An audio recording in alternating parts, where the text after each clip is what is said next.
신바람 사연 아파트. 오늘의 사연 시작하겠습니다. 저희 신우가 올해 23살입니다. 시댁에서 공주님처럼 자란 늦둥이 막내딸이래요. 남편하고도 12살이나 차이가 나니 신우 말이면 껌뻑 죽습니다. 결혼 전에도 신우가 집에서 이쁨을 받는다는 것 정도는 알고 있었습니다. 결혼 준비하면서 양가에서 인사하는 자리라든지 하는 곳에는 전부 다 데리고 나왔거든요. 거기서도 시부모님이나 남편이 집안 막내를 참 아끼는구나 하는 모습 정도는 익히 봐와서 알고 있었지요. 저 또한 늦둥이는 아니지만 집에서 막내입니다. 제 바로 위 오빠가 저와 2살 차이고 큰언니가 3살 차이인데도 막둥이라고 집에서 험한 일 한번 안 시키려고 했는데 신우에 대해서도 저랑 비슷한 경우구나 생각했지. 이 정도나 될 거라고는 사실 상상조차 하지 않았어요. 저랑 신우도 나이차가 8살이나 나니 결혼 전에는 솔직히 그런 신우가 귀여워 보였을 뿐 신우 때문에 이렇게 골머리를 썩게 될 거라고는 상상조차 하지 못했습니다. 남편이 신우를 워낙에 아끼는 것도 알고 있었어요. 둘이 데이트하는 자리에 신우를 데리고 나오는 불상사까지는 없었지만 어디 뭐 먹으러 가면 신우가 이걸 참 좋아하네 하면서 별로 알고 싶지도 않은 신우 먹성에 대해서 들은 적도 있었습니다. 쇼핑이라도 같이 가면 제 거 고르면서도 지 동생 거도 같이 고르고 싶은 건지 제 취향 번이 알 텐데 신우가 좋아할 법한 옷 같은 거 만지작거리고 있을 때도 있었지요. 23이 성인이기는 하지만 솔직히 세상만사를 논하기에는 아직 저도 그럴 나이가 아닌데 신우는 더더욱이 아니잖아요. 그렇다고 해서 위로 남편이나 형님하고 나이차가 많이 난다고 특별히 어른스러운 점도 없었습니다. 제가 볼 땐 저런 신우 성격이 식가족들로부터 온 거라는 생각이 들었습니다. 집안 온 가족들이 막내라고 둥가둥가해주고 무언가 결정을 내리는 데 있어서 신우의 의견도 많이 반영되고 존중해주고 또한 그렇게 하도록 해줬으니 신우가 집안일에 그렇게 관여하려고 들고 자기 뜻대로 흘러가게 하려고 한다는 생각이 들었습니다.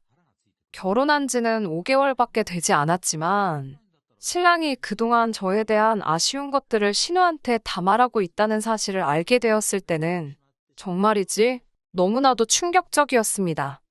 저 또한 완전히 정신적으로나 성숙한 사람이 아니기도 하고 서로 자라온 환경이 다르기에 당연히 둘 사이에 의견 차이가 있기도 했고 연애하는 동안에는 서로 맞춰준다 해서 몰랐던 점을 알게 되었습니다.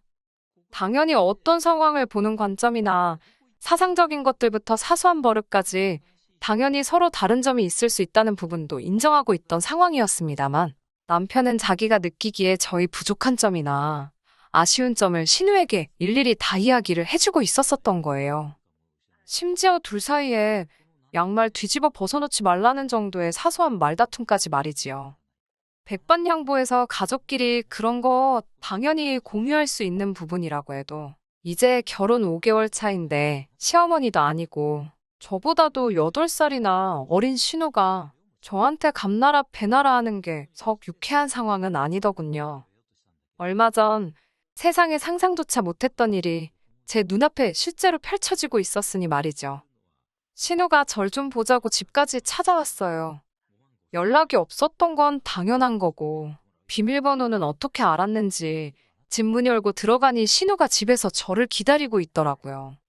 맞벌이 부부인데 퇴근하고 왔더니 남편도 아직 퇴근을 안 한 상황에 신우가 거실에 앉아서 저를 기다리고 있을 땐 이게 세상에 무슨 일인가 싶었습니다. 앉아있는 자세도 어디 무슨 아침 드라마에서 보고 왔는지 양팔짱을 끼고 앉아서는 현관문 쪽을 등지고 앉아서 제가 들어오는 모습 보더니 고개만 돌려서는 왔냐고 묻더군요. 신우가 4살만 더 어렸거나 그냥 투정부리러 온 거였으면 차라리 그 모습이 귀여워서 애교로 넘어가 줄 수는 있었을 거예요. 신우가 저를 앞에 두고 잔소리를 시작하더라고요. 남편이 신우한테 제 부족한 점이라고 전한 부분도 어이가 없었습니다. 연애할 적에 제가 기념일에 선물해준다고 빼빼로나 구운 과자 같은 간식거리를 직접 만들어서 남편한테 줬던 적이 있어요. 남편이 맛있게 먹었다고 인증샷까지 보내줬는데 신우랑 나눠 먹었었나 보더라고요. 자기가 그때 제가 해준 거 먹어보고 언니가 요리 솜씨가 조금 있는 줄 알고 안심했는데 막상 결혼하고 보니까 요리할 줄 아는 게 하나도 없다면서요. 하면서 나가서 일하는 것도 좋지만 언니가 앞으로 평생 일을 할 수 있는 상황도 아닌데 신부 수업을 다시 받아와야 되는 거 아니냐 하더군요. 아침에도 아침 식사는커녕 제가 출근 준비하고 있는 것도 문제라대요. 맞벌이 부부인데 똑같이 출근하는데 아침 식사를 왜 내가 준비해야 하느냐. 아침 식사 정도는 먹고 싶은 사람이 챙겨 먹으면 되는 거 아니냐 했지요.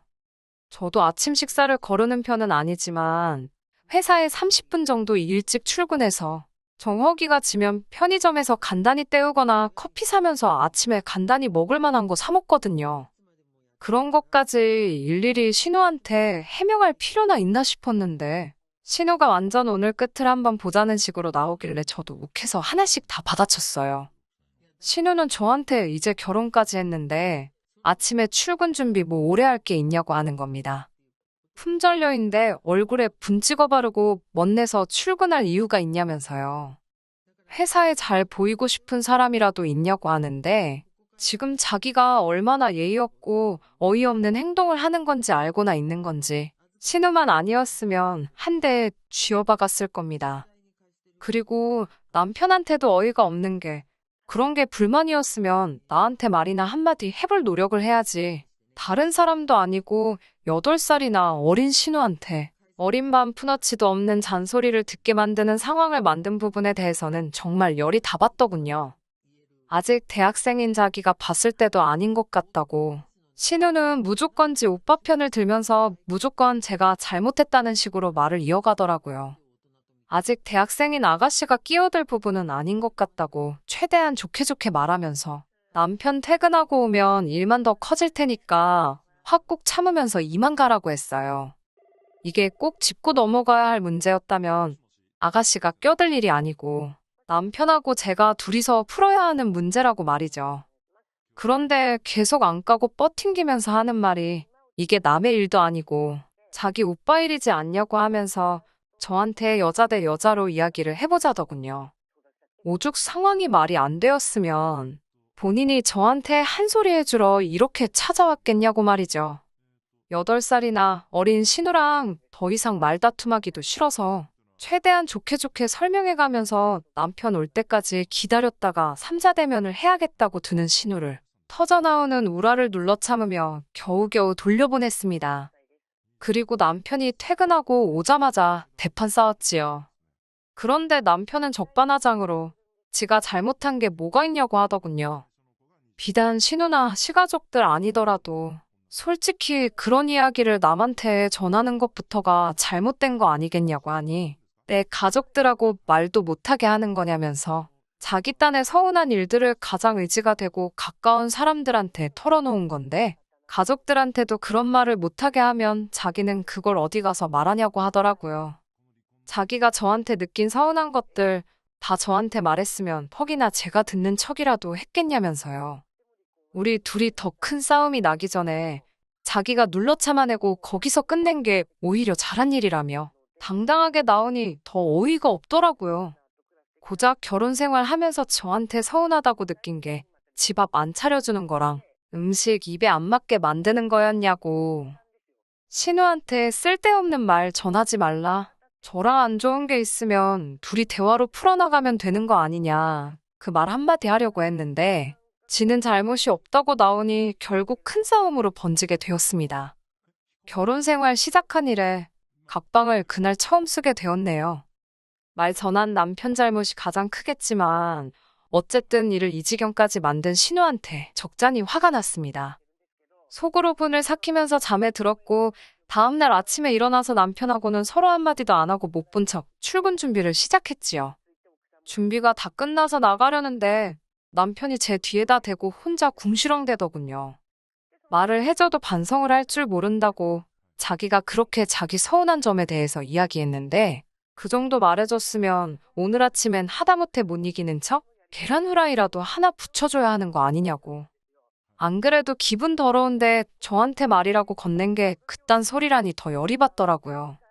아침부터 괜히 또 대판 싸우고 출근하고 싶지도 않아서 그냥 무시해버리고 출근해버렸습니다. 남편이 뒤에서 궁시렁대면서 두고 보라는 식으로 말을 하길래 퇴근하고 또 제대로 한판 싸우겠구나 싶었는데 차라리 한 번 더 대판 싸우면 싸웠지. 퇴근하고 오니 정말 어이가 없어서 말도 안 나오더라고요. 퇴근하고 집에 왔더니 신우가 또 집에 와 있더군요. 남편보다 늦게 출근해서 비밀번호를 바꿔서 나갔어야 했나 싶었지요.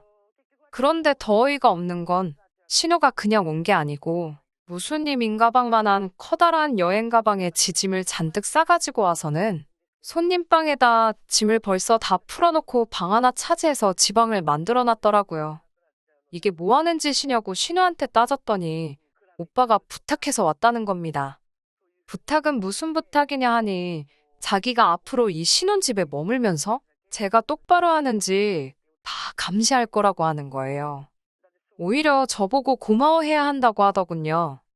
엄마한테까지 들어갔다가는 사단이 날 것 같아서 자기가 거기까지는 하지 않고 자기 선에서 끝내는 거라고요. 그 말 듣자마자 이 집구석 상대를 해봐야 제 시간만 낭비하는 거라는 확신이 들더라고요.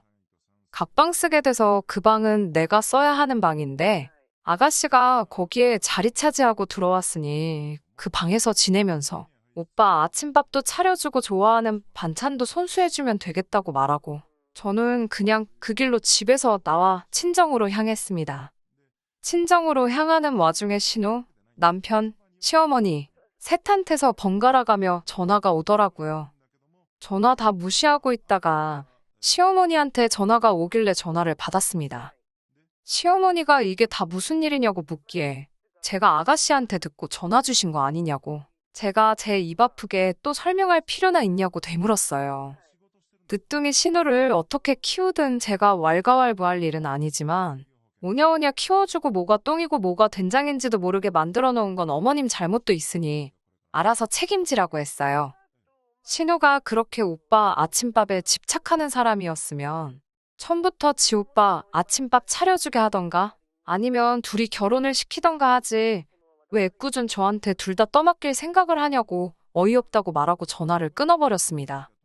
그 길로 전화기도 꺼버리고 친정에서 이틀을 더 지낸 뒤에 이건 뭐 오해를 풀고 자시고 일말에 해결할 가치도 없는 일이라는 생각이 들어서 이혼을 하겠다고 마음을 먹었습니다. 제 나머지 짐 챙겨 나오려고 주말에 신혼집으로 찾아갔어요.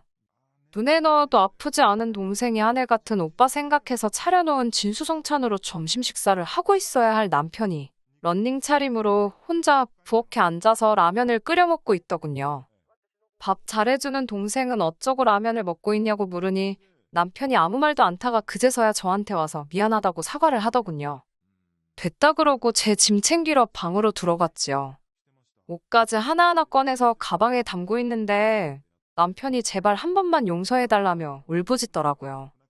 무슨 말을 하던 듣는 척도 안 하고 다른 짐이 있나 손님방에 들어갔더니 신우가 아주 하루아침에 지방처럼 꾸며놓은 손님방엔 신우가 언제 온 적이라도 있었냐는 듯 원래 모습 그대로 정리가 싹 되어 있더군요. 혹시나 싶어 부엌에 가서 밥솥을 열어보니 제가 집 나오기 전 그대로 밥알만 말라 비틀어져서 있더라고요. 여자 대 여자로 한마디 하겠다. 내가 여자의 도리를 똑바로 하고 있는지 감시하겠다던 신우는 난데없이 지 오빠 밥 해주는 식모로 전락할 것 같으니 그날 곧바로 짐 싸들고 주랭랑을 쳤나 봅니다. 제가 돌아오길 바랬다면 진심 어린 사과 한마디 하고 새언니 돌아오라고 연락을 했었겠죠? 그런 말은 하나도 없었으니 그냥 내빼버린 게 분명했어요. 남편은 그 나이 먹도록 밥도 해먹을 줄 모르는 건지 여태 라면으로 연명하고 있던 것 같더라고요.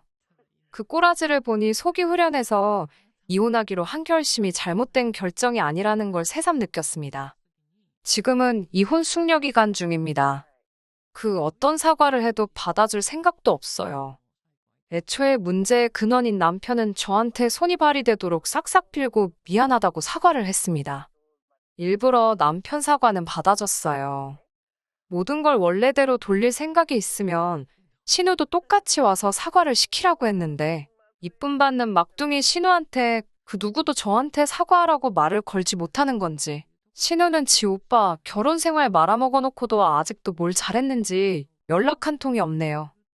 이젠 신우가 찾아와서 물구나무를 서가지고 발로 싹싹 빌어도 그 사과를 받아줄 생각이 없습니다.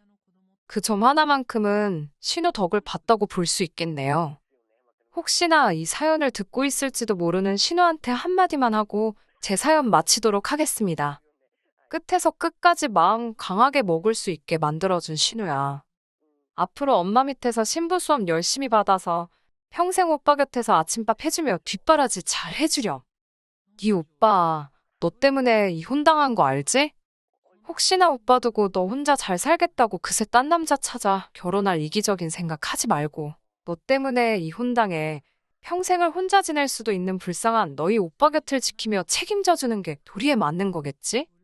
혹시나 니네 오빠가 다시 다른 사람을 만나서 재혼이라도 하게 된다면 그때부턴 오빠 근처에 얼씬도 하지 않는 게 좋을 거야. 그리고 진정 오빠의 행복을 바란다면 세연이 머리 꼭대기에 서려는 행동은 다시 하지 말아야겠지? 반품당한 오빠 챙겨주면서 뭐라도 조금은 느꼈길 바래. 끝까지 들어주셔서 감사합니다. 오늘의 사연은 여기까지입니다. 구독과 좋아요, 알람 설정 부탁드리고 더 좋은 사연으로 다시 찾아뵙겠습니다. 감사합니다. 신바람 사연 아파트 오늘의 사연 시작하겠습니다. 안녕하세요. 결혼한 지 1년 된 30대 초반의 여성입니다. 저와 남편은 회사 계열사 모임에서 알게 된 사이입니다. 언젠가 업무상 필요할지도 모른다는 이유로 서로 연락처를 교환한 게 계기가 되어 좋은 오빠 동생으로 몇 년을 알고 지냈어요. 그러다 2년 전부터 본격적으로 사귀기 시작했고 작년 말에 부부의 연을 맺게 되었지요. 결혼할 때 양가 어른들에게 손 벌리지 않고 결혼했습니다. 솔직히 안 벌리려고 안 벌린 건 아니에요. 시댁에서 저를 탐탁치 않아 하셨어요. 별다른 이유가 있었던 건 아니고 저희 부모님이 분식집을 운영하시는 게 마음에 차지 않으신다더군요. 애들 코 묻은 돈 받는 장사하는 사돈이라니 어디 가서 말하기도 부끄럽다면서 저희 부모님을 노골적으로 무시하셨습니다. 그런 시부모님이 미워서 결혼 안 하려고도 했었는데 남편이 저 없으면 죽는다고 하도 매달려서 하게 된 결혼이었습니다. 친정부모님은 괜히 당신들 때문에 제가 미움을 받는다면서 얼마 정도 해가면 제가 예쁨을 받을 수 있을지 고민하셨고 그런 부모님의 모습을 보니 오기가 생기더라고요. 그래서 해주신다는 친정부모님을 만류하고 아무것도 안 해갔습니다. 시댁에서도 반대하는 결혼을 꾸역꾸역 한다면서 아무것도 안 해주셨고요. 남편은 당시 모아둔 돈이 5천 정도 있었는데 저보다 4살이 많았던 것을 감안하면 그다지 많이 모아둔 것은 아니었습니다. 저는 8천 정도 모아둔 상황이었고요. 제가 3천을 더 해갔지만 손해라는 생각은 안 했습니다. 그저 남편과 제가 힘을 합쳐 전셋집이라도 하나 구할 수 있으니 다행이다 싶었습니다. 게다가 저나 남편이나 좋은 회사에 다니고 있었기에 둘의 앞날에 대한 걱정은 그다지 크지 않았네요. 하지만 행복하고 감사한 마음은 오래가지 못했습니다. 결혼식을 올리고 반년도 되지 않았을 무렵 친정부모님께서 가게를 마치고 집으로 돌아오시던 길에 교통사고로 돌아가셨거든요. 지금도 그 일만 생각하면 가슴이 미어집니다. 사고가 났던 그날도 친정 부모님께서는 분식집 장사를 마치시고 집으로 돌아오는 길이셨어요. 분식집에서 집까지는 걸어서 30분, 오토바이로는 10분 정도 걸립니다. 제가 알기로는 평소에는 두 분이 산책 삼아 걸어서 다니셨는데 그날은 많이 피곤하셨던 모양이에요. 아버지께서는 평소 근거리 배달용으로 쓰시던 오토바이를 타셨더라고요. 뒤에는 어머니를 태우시고요. 문제는 하필 그날따라 비가 많이 내렸고 음주운전 차량은 저희 아버지의 오토바이를 보지 못했답니다. 그렇게 두 분이 세상을 떠나셨어요. 이후로 한동안 시간이 어떻게 흘러가는지도 모를 만큼 저는 슬픔에 짓눌려 살았습니다. 그런 와중에 하루는 어머님께서 연락도 없이 집에 찾아오셨어요. 오시자마자 어머니께서 하신 말씀은 집안꼴이 이게 뭐냐는 거였습니다. 냉장고를 열어보시고는 당신 아들이 좋아하는 반찬은 하나도 없다면서 혀를 차시더라고요. 살아있을 때 잘해야지 죽고 나서 울면 누가 알아주냐입니다. 뿐만 아니라 저를 힐끗 보시더니 왜 이렇게 퍼졌냐면서 관리 좀 하라셨어요. 당신 아들이 하루 종일 일하고 집에 와서 기껏 돼지마냥 늘어져 있는 저를 봐야겠냐면서요. 어머님의 새 치여로 아주 난도질을 당한 기분이었습니다. 제 속마음을 아시는지 모르시는지 집안 곳곳을 휘젓고 다니시며 잔소리를 퍼붓던 어머님께서는 마침내 소파에 앉으시더니 너네 부모가 네 앞으로 뭐 남겨준 건 없냐셨어요. 솔직히 부모님이 돌아가신 뒤 그 슬픔이 너무 커서 재산이라던가 그런 건 생각도 못하고 있었는데 어머님이 그런 질문을 하시니 정신이 번쩍 들더군요. 확인해보지 않았다고 하니까 겨우 분식집에서 벌면 얼마나 벌었겠냐고 가서 빚이나 없는지 확인해 보랍니다.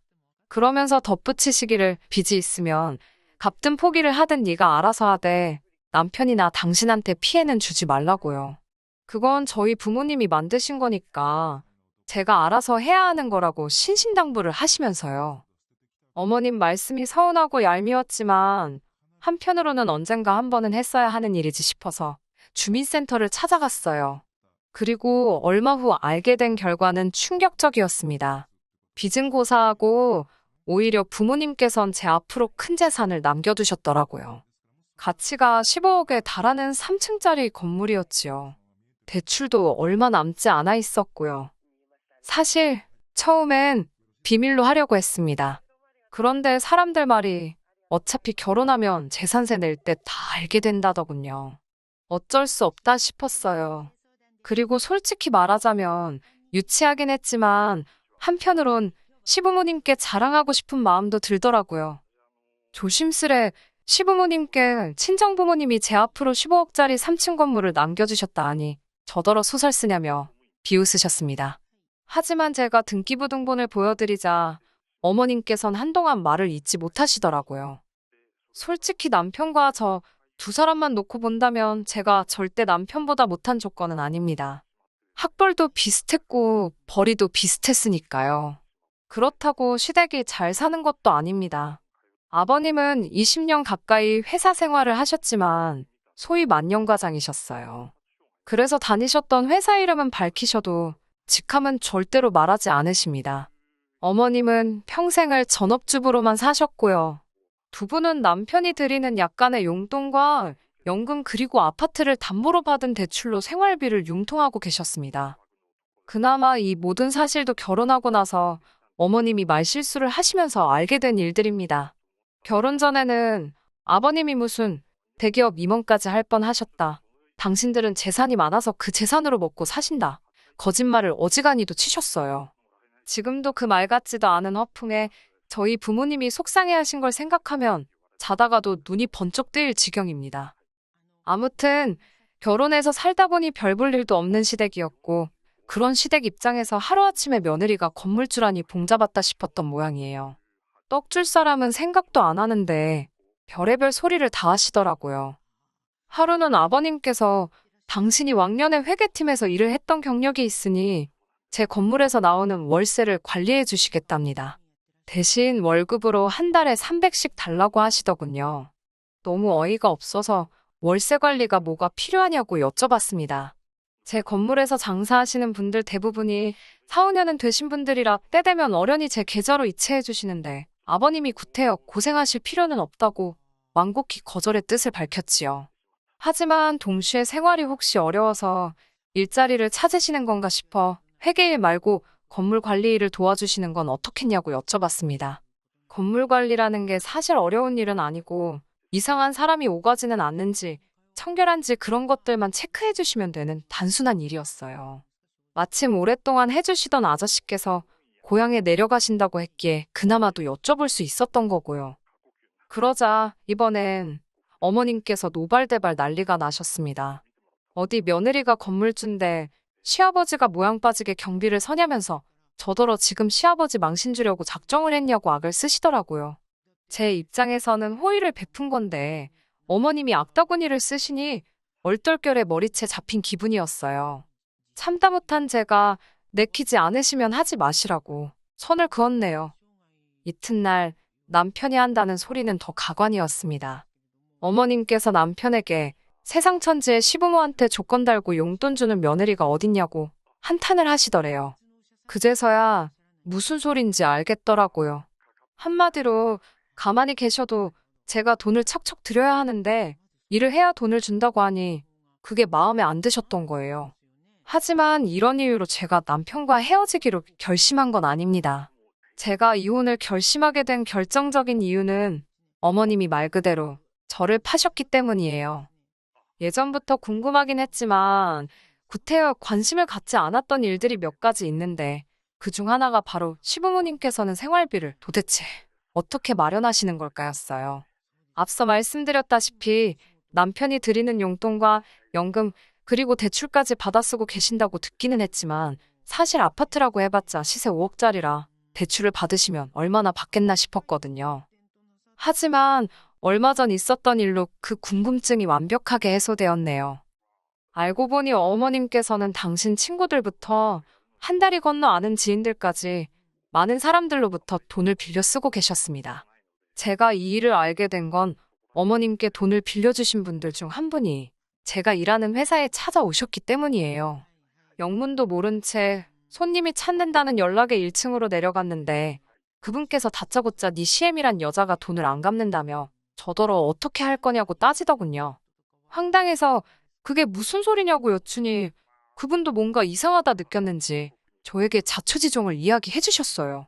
어머님께선 툭하면 사람들에게 당신 며느리가 모 회사에서 일을 하고 건물도 있다는 소리를 하셨대요.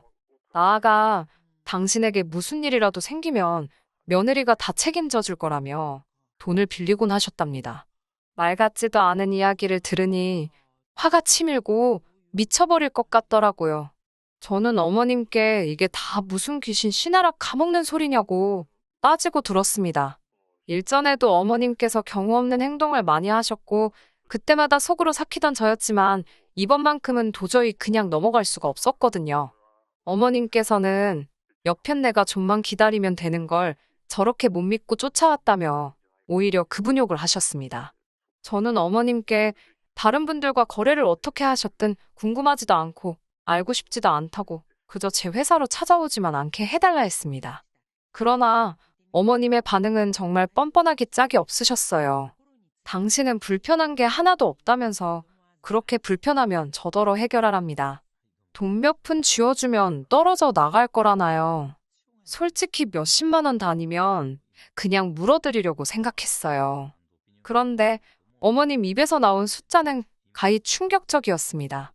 한 분당 적게는 100만 원, 많게는 700만 원까지 있었는데 그런 분들이 좋기 10사람은 된다는 겁니다. 거기다 몇 분에게는 이자 20%까지 약속을 했다나요. 뻔뻔한 어머님의 설명에 저는 학을 떼고 말았습니다. 뒤이어 어머님께서 말씀하시길 결혼할 때 예단도 안 해오지 않았냐면서 이참에 예단한다 생각하랍니다. 기가 차더라고요. 그렇게 치면 남편은 뭐 집이라도 해왔나요? 막말로 남편이나 저나 현찰박치기였고 그나마도 제가 3천 더 해왔다고 받아쳤더니 어머님이 하신다는 말씀이 그 3천으로 당신 좋은 일 시켰냐입니다. 또 먹고 살 집 구하는데 써놓고 왜 생색이냐며 화를 내시더라고요. 아니 그런 논리면 그 집에는 저 혼자 사나요? 어머님 아들도 같이 사는 집이잖아요. 어머님과는 도저히 말이 통하지 않았습니다. 그런 와중에 남편이란 작자는 옆에서 꿀먹은 모마냥 가만히 앉아서 바닥만 보고 있더라고요. 어떻게든 결단을 내리지 않으면 이 상황이 계속 반복되겠구나 싶어 단도직입적으로 말씀드렸습니다. 한 번만 더 누구든 제 회사로 찾아오면 경찰을 부를 거라고요. 그러자 어머님께서는 아이고 무섭다며 왜 아예 당신을 잡아가라고 시키라며 빈정거리셨습니다. 며칠 뒤 우려했던 일이 일어났습니다. 이번엔 세 분이 같이 오셨더라고요. 결혼식 때도 뵀던 어머님의 친구분들이셨습니다. 저는 어머님께 말씀드린 대로 경찰을 부를까도 잠시 고민했지만 그래도 일전에 뵀던 분들이기에 대화를 나누는 쪽으로 마음을 바꾸게 되었어요. 그동안 잘 지내셨냐고 안부를 여쭙고는 회사 건너편 카페로 세 분을 모셨습니다. 그리고 차근차근 상황을 설명드렸어요.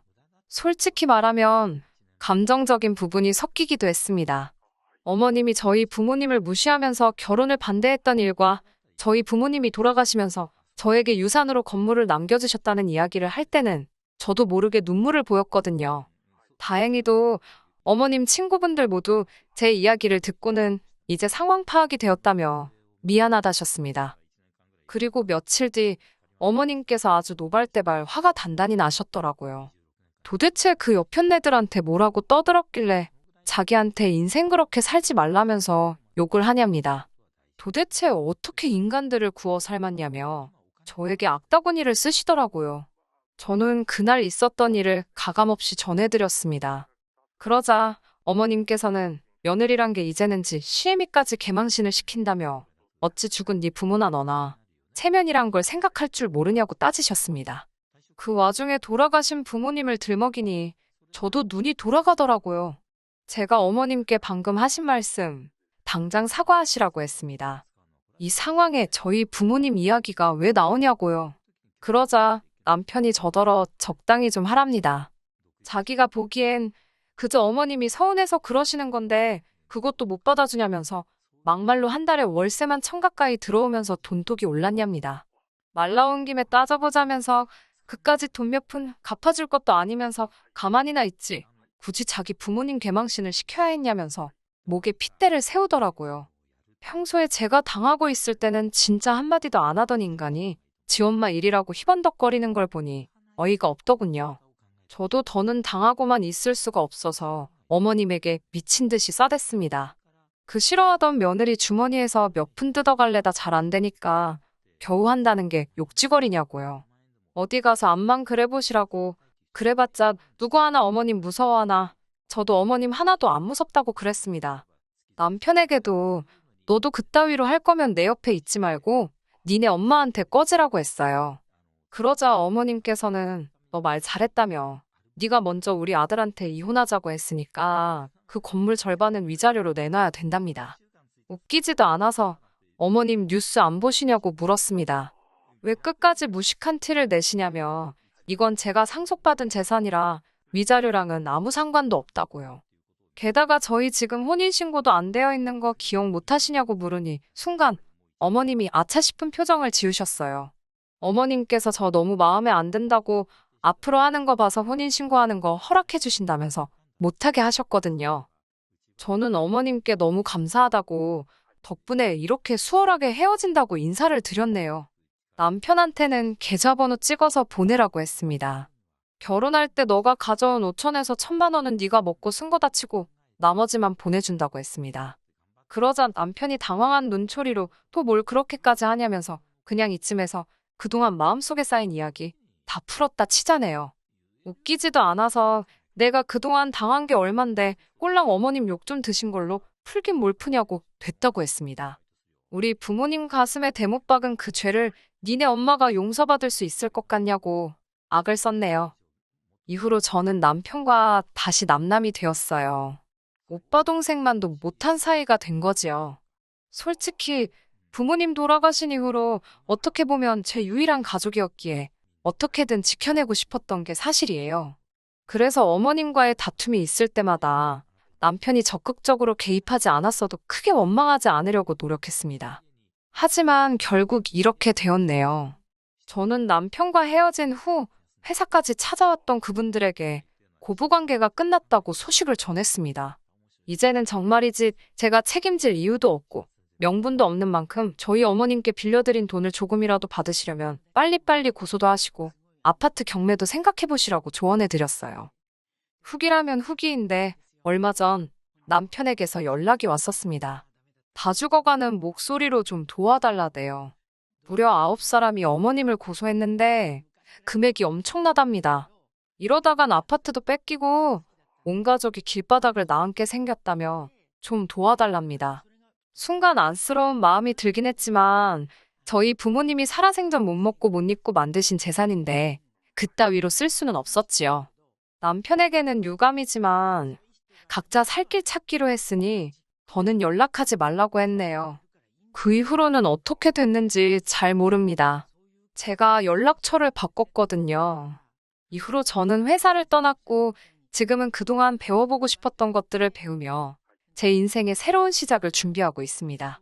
언젠가 다시 부모님을 만나게 됐을 때 부끄럽지 않은 딸이고 싶다는 목표를 가슴에 품고 다시 열심히 살려고요. 많이 응원해주세요. 끝까지 들어주셔서 감사합니다. 오늘의 사연은 여기까지입니다. 구독과 좋아요, 알람 설정 부탁드리고 더 좋은 사연으로 다시 찾아뵙겠습니다. 감사합니다. 신바람 사연 아파트, 오늘의 사연 시작하겠습니다. 안녕하세요. 사랑하는 남자친구와 결혼을 앞두고 있던 20대 여성입니다. 나이를 떠나 자기 체면과 자존심이 중요하지 않은 사람이 세상에 어디 있을까요? 하지만 제가 사랑하는 사람을 포함한 그의 가족들은 뭐가 진짜 체면이고 자존심인지 분간을 못하는 것 같아요. 저와 남자친구는 다른 대학교를 다녔지만 지역 내 동아리 활동을 하며 알게 된 사이였어요. 두 사람 다 사회인이 되고 나서 우연찮은 기회로 재회를 하게 되었고 그때부터 이 인연이 다 연인이 되었습니다. 그리고 현재까지 쭉 만남을 이어오다가 결국 저와 남자친구 사이에 결혼 이야기까지 오고 가게 되었습니다. 남자친구는 안정적인 회사를 다니는 직장인이었고 저도 제가 일하는 분야에서는 업계에서 최고라고 자부할 수 있을 만한 회사에 다니는 직장인이었습니다.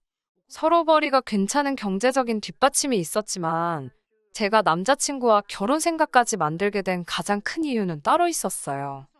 남자친구가 술을 입에도 되지 않는다는 점이었거든요. 제가 어렸을 적 저희 부모님이 IMF 직후에 많이 고생을 하셨습니다. 동네 작은 메밀국 수집을 시작하셨는데 한참 가게가 자리를 잡고 있던 와중에 외국인 무면 허운전자에게 음주뺑소니 사고를 당하신 적이 있어요. 가해자는 사고 직후 어디로 도망간 건지 결국 붙잡지 못했고 그때 저희 부모님은 다친 몸을 이끌고 장사를 하셨어야 했습니다. 지금은 지방에 분점까지 낼 정도이고 두 분 노후 준비까지 걱정 안 해도 될 정도로 성공하셨지만 그때 두 분이 다친 몸 이끌고 고생하시던 모습이 기억에 남아서 그때부터 자제력을 잃고 술 마시는 사람들만큼은 정말 싫어했거든요. 남자친구도 말하길 할머니께서 과거에 시장에서 원단 장사를 하셨다며 이야기를 꺼냈어요. 수완이 엄청 좋으셔서 큰돈을 버셨고 건물까지 있다고 하더라고요. 아버님하고 삼촌은 할머니 따라서 이 사업 저 사업 하고 계신다고 하고요. 남자친구의 경제적인 상황이나 배경이 저에게는 그렇게 고려해야만 할 상황이 아니었기에 과거 이야기에는 크게 신경을 쓰지 않았습니다. 저희 부모님도 사업을 하고 계시고 아직도 현역에서 뛰고 계시니 남자친구 가족들도 그런가 보다 했어요. 중요한 건 저나 남자친구가 아직 젊다는 것이고 둘 다 탄탄한 직장이 있겠다. 앞으로 잘 될 일만 있겠구나 싶었습니다. 이후로 반년쯤 지났을 무렵 남자친구가 할머님 정정하실 때 결혼해서 손주까지 안겨드리고 싶다며 저에게 정식으로 프로포즈를 해왔습니다. 그동안 제가 봐온 남자친구의 사람됨됨이와 그에 대한 믿음을 바탕으로 남자친구와 결혼을 약속하게 되었어요. 결혼 이야기가 오가기 시작하면서 처음으로 남자친구가 사는 곳에 가보게 되었습니다. 정식으로 인사를 드리러 간 자리는 아니었어요. 남자친구 아버님, 어머님께서 저를 한번 보고 싶다고 하셨다길래 간단하게 인사만 드리러 간 자리였습니다. 그런데 남자친구 집에는 제가 인사를 오기로 되어 있다고 하면서 남자친구의 부모님을 비롯해 할머님과 삼촌까지 모두 모여 계셨습니다. 예상과는 다른 상황에 당황했지만 절 반갑게 맞아주셨어요. 하지만 집에선 30분도 있지 않았고 다들 갈비가 먹고 싶다 하여 갈비집으로 이동하게 되었습니다. 갈비집에 가지 않았다면 저랑 남자친구는 지금도 한창 결혼 준비를 하고 있었을까요? 차라리 거기를 따라가게 된 게 다행이다 싶을 정도예요. 식당에 도착하니 아버님과 삼촌이 특히 신나 보이셨어요. 남자친구가 말하길 두 분 다 엄청난 애주가랍니다. 게다가 술 드시는 속도가 어찌나 빠르신지 무조건 원샷을 하시고 혀가 꼬부라질 때까지 드신다고요. 아버님이 애주가란 이야기를 듣고 나니 왠지 마음이 불편해졌습니다. 특히 혀가 꼬부라질 때까지 드신다는 말을 듣고 나니 영 찝찝하더라고요. 적어도 남자친구가 술을 마시지 않는다는 사실은 변함없었지만 두 분 다 가게까지 차를 끌고 오셨거든요.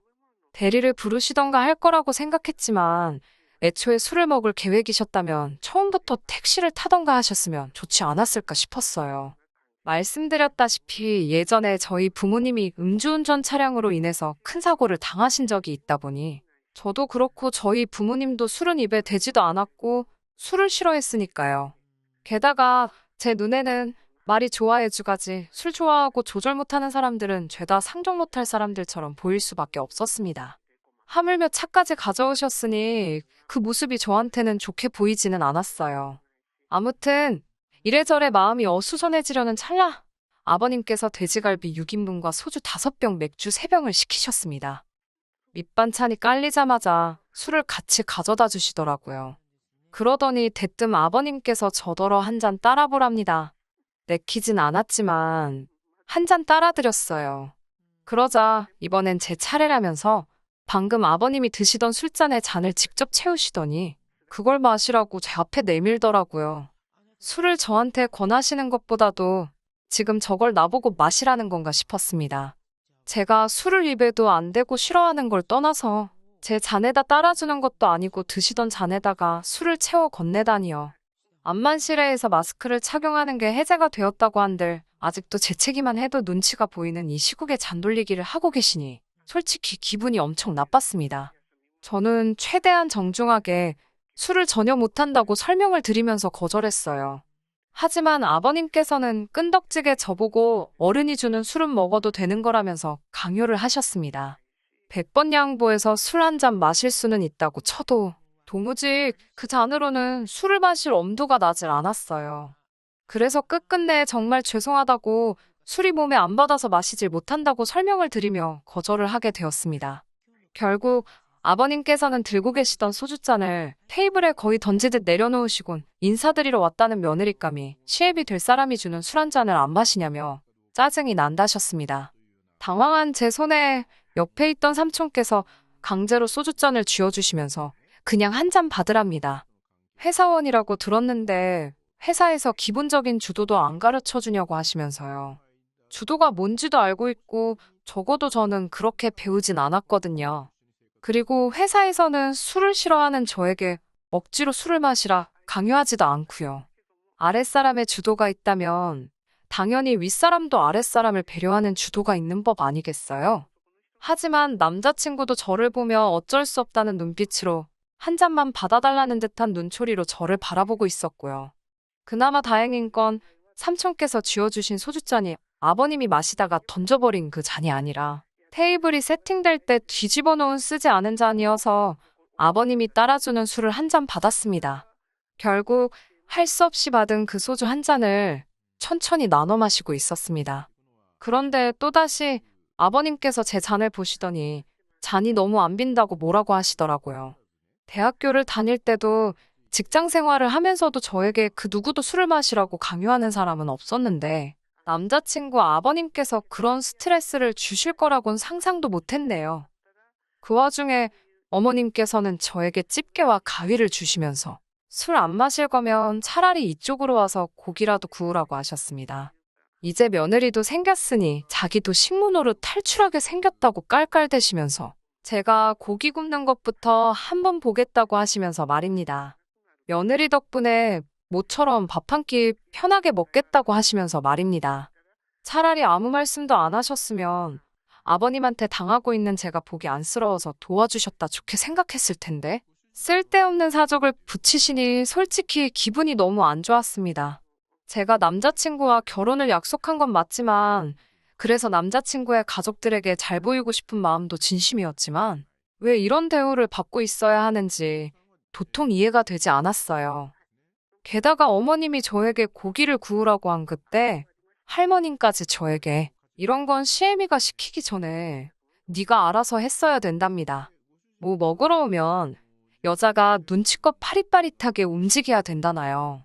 제가 잠시 어른들의 눈을 피해 남자친구에게 도와달라고 했어요. 그러자 남자친구가 한다는 소리가 자기가 지금 나를 도와주면 할머니 앞에서 손자체면이 말이 아니랍니다. 그러니까 그냥 저더러 하래요. 싹싹한 손자며느리라고 칭찬을 들을 수 있는 절호의 기회라나요. 저는 그런 칭찬은 필요 없다고 남자친구 쪽으로 집게와 가위를 밀어놓았습니다. 그리고는 할머님과 어머님의 매서운 눈초리를 못 본 채 외면하고 있었지요. 결국 고기는 남자친구가 구웠고요. 아버님께선 그 사이에 술 기운이 좀 오르신 듯 했어요. 가만히 저를 쳐다보시더니 잠깐 여기 옆으로 좀 와서 앉아보랍니다. 시아버지한테 고기쌈이나 하나 싸서 입안에 넣어주라고요. 그냥 간단하게 인사드리러 온 자리였는데 남자친구 가족들은 제가 무슨 며느리 자리 면접 보러 온 거라 착각하시는 것 같았습니다. 그렇다고 자리가 자리인데 제가 무조건 싫다고만 할 수도 없는 노릇이었고 소주 한 잔 마시라고 하실 때부터 아버님 성질머리 고약한 건 이미 파악을 한 상태였잖아요. 거기서 뻐기고 있어봐야 목소리만 커지겠다 싶어서 쌈 하나 싸드렸죠. 그나마 다행인 건 원래 바라신 대로 입에는 넣어드리지 않고 그냥 드렸더니 그쯤 하면 됐다 싶은 모양새로 별말을 안 하시더군요. 그리고 나서 아버님께서도 며느리도 한입 해야지 않겠냐고 쌈을 싸서 주시길래 제 입으로 가져다 주기 전에 잽싸게 손으로 받아서 입에 넣었습니다. 그런데 그걸 보더니 아버님이 저한테 성질을 부리기 시작했어요. 저희 부모님이 저한테 식사 예절을 안 가르쳤냐고 합니다. 입에 안 넣어준 게 문제인가? 사주는 걸 손으로 받아먹은 게 문제인가? 왜 또 저러고 계시나 그렇게 생각하고 있었는데 어른을 앞에 두고 쌈을 그냥 먹는 게 어딨냐입니다. 뭔 소리를 하시는 건가 싶었는데 어른이 앞에 있으면 고개를 돌려서 먹는 게 당연하지 않냐고 하시는 거예요. 아까는 술 마시면서 주도 타령을 하시더니 쌈 싸먹을 때도 고개를 돌려서 먹어야 되는 쌈도가 따로 있는 거였나요? 생전 처음 들어보는 식사 예절에 저희 부모님까지 거들먹거리시니 기분이 굉장히 나빴습니다. 게다가 이번에도 역시 남자친구는 아버님이 저한테 언성을 높이고 있는 가운데 또 상황을 애써 못 본 척하고 있더라고요. 잘못한 게 없으니 그 앞에 죄송하단 말은 전혀 하고 싶지 않았어요. 그래서 가만히 있었습니다.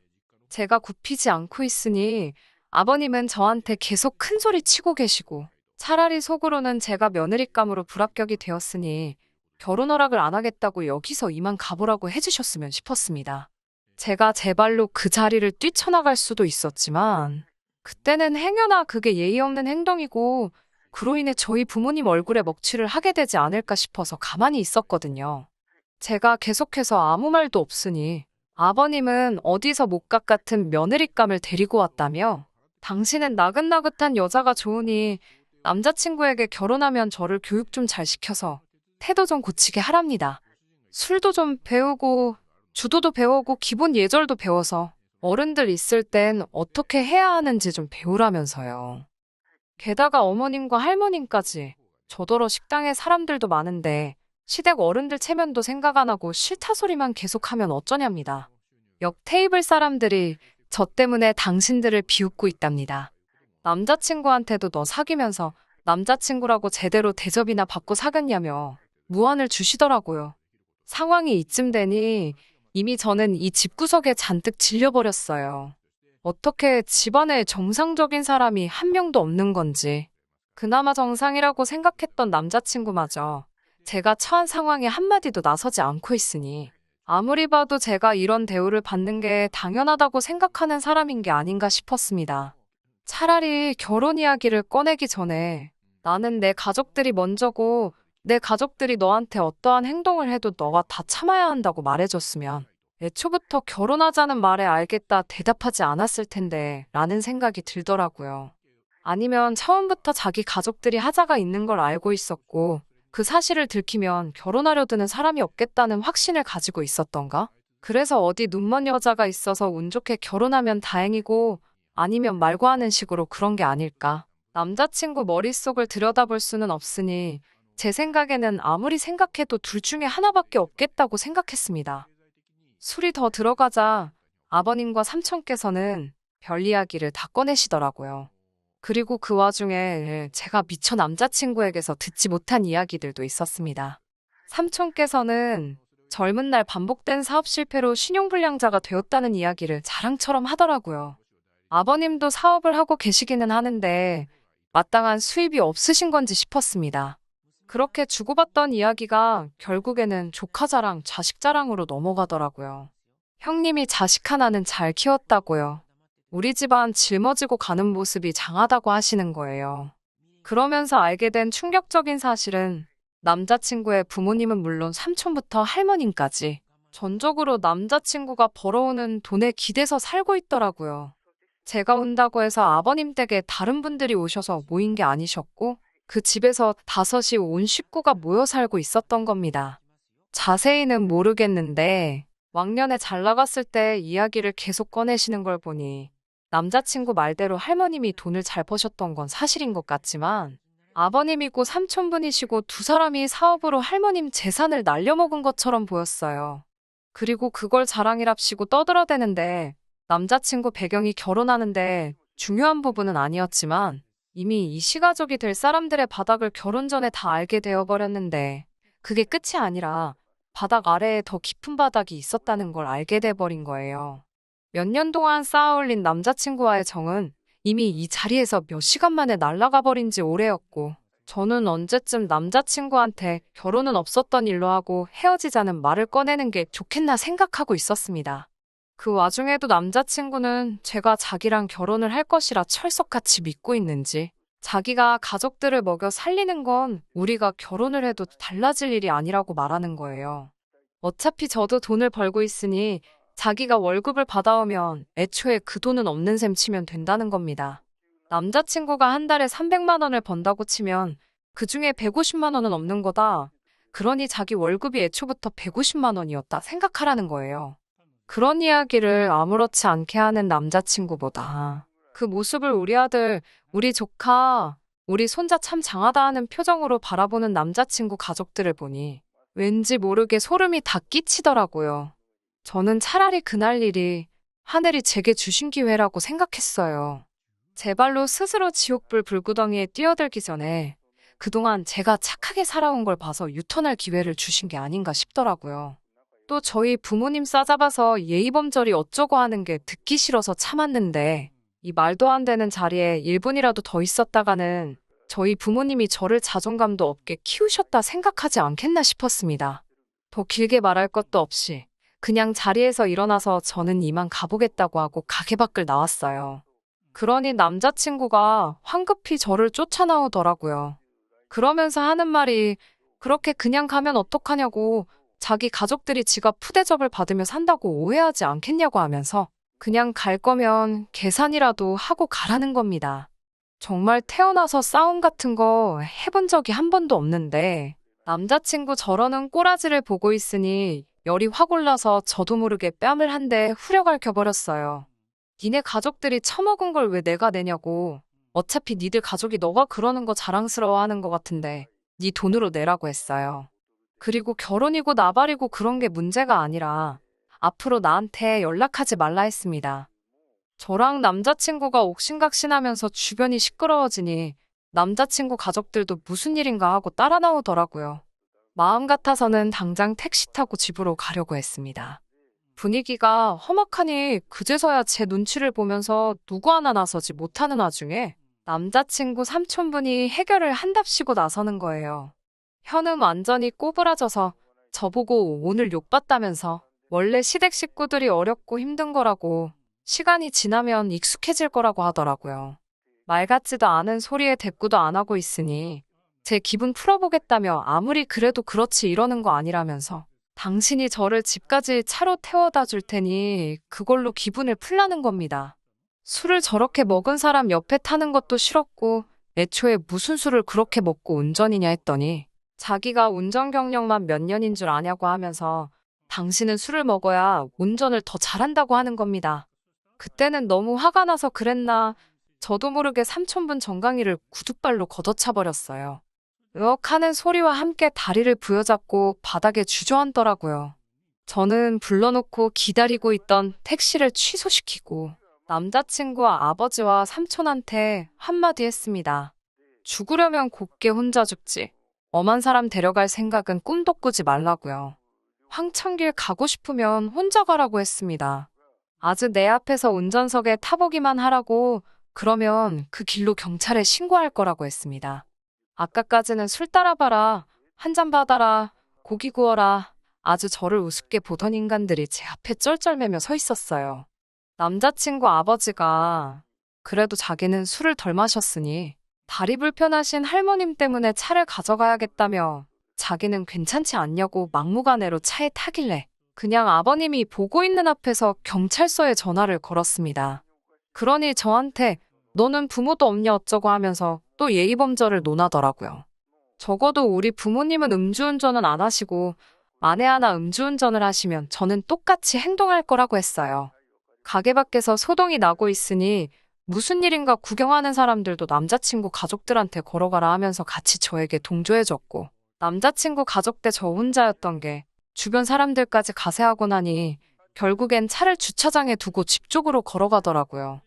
효자 났다고 하더니 밥값 내고 5식구 택시 2대 부르는 건 아까웠는지 다리 불편하다는 할머니 모시고 저만치 걸어가는데 아주 그 꼴이 말이 아니더라고요. 그리고 이틀 뒤 남자친구가 연락을 해왔습니다. 붙잡진 않을 거지만 부탁하고 싶은 일이 있다며 한 번만 만나달라고요. 뭘 만나기까지 하냐고. 할 말 있으면 전화로 하라고 했습니다. 그러니 저를 불러 한다는 소리가 자기가 자존심이 좀 강해서 그렇다며 혹시 우리를 둘 다 알고 있는 주변 지인들한테는 자기가 저를 찾다고 이야기하면 안 되겠냐고 그러더군요. 진짜 끝까지 뭐 이런 찌질한 게 다 있는지. 그런 건 어떻게 말하든 네 알아서 하라고 했습니다. 다만 제 소식을 물어오는 사람들한테는 거짓말을 하지는 않을 거라고요.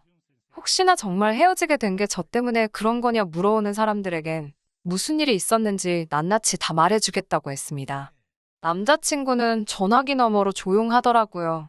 암만 생각해도 자기가 좋은 말 들을 게 하나 없는 거 누구보다 잘 알고 있으니 저러는 거다 싶었어요. 지금 저는 다시 솔로 라이프로 돌아와 즐겁게 살고 있습니다. 다행히 남자친구와 연애하는 동안 제가 어디 사는지 알려준 적이 없었기 때문에 전화번호 하나 바꾸고 나니 2번 다시 마주칠 일 없이 안전이별을 하게 되었네요. 똥차가 가고 나면 벤츠 온다는데 지금은 똥차고 벤츠고 차가 문제가 아니라는 생각이 드네요. 누가 그 안에서 술 먹고 운전하고 있을 수도 있는 거잖아요. 인연이라는 게 진짜 있으면 제가 서두르지 않아도 언젠가는 만나게 되겠지요. 그저 지금은 이렇게 스트레스 받을 일 없는 이 시간을 즐기려고 합니다. 끝까지 들어주셔서 감사합니다. 오늘의 사연은 여기까지입니다. 구독과 좋아요, 알람 설정 부탁드리고 더 좋은 사연으로 다시 찾아뵙겠습니다. 감사합니다.